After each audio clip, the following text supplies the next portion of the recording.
भंडारा जिल्ह्यातील तलाठी व मंडळ अधिकाऱ्यांनी जिल्हाधिकारी कार्यालयासमोर सामूहिक रजा आंदोलनाला सुरुवात केली आहे।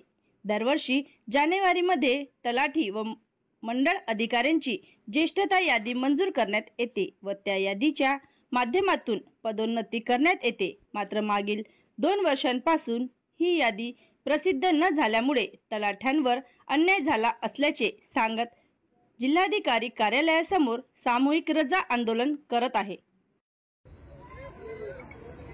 सर, काय सांगाल, काय आपलं आंदोलन आहे आणि कशासाठी आपण सर्व तलाठी व मंडळ अधिकारी आपण या ठिकाणी सामूहिक रजा आंदोलन करतायत, काय सांगाल यावर?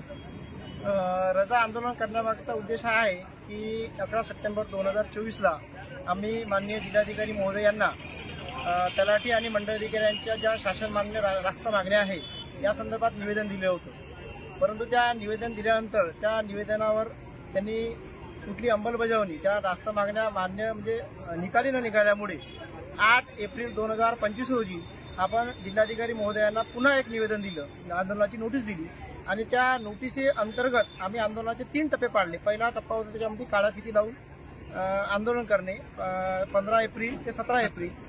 त्यानंतर 21 तारखेला सर्व तहसील कार्यालयामध्ये 7ही तहसीलच्या तहसील कार्यालयासमोर सर्व तलाठी व मंडळ अधिकारी हे पेंडा टाकून 1 दिवसीय लक्षणीय धरणे आंदोलन करतील आणि त्याचा अंतिम टप्पा आज 22 तारीख आज आपण सामुदायिक रजा आंदोलन आजपासून या आंदोलनाची म्हणजे 3रा टप्पा आजपासून सुरू झालेला आहे। त्याच्यामध्ये महत्वाची अशी मागणी आहे की दरवर्षी जानेवारी महिन्यामध्ये तलाठी आणि मंडळ अधिकारी संवर्गाची ज्येष्ठता यादी प्रसिद्ध होते आणि त्या ज्येष्ठता यादीवरून तलाठीमधून मंडळ अधिकाऱ्याची पदोन्नती व कालबद्ध पदोन्नती ही ज्येष्ठता यादीवरून करण्यात येते।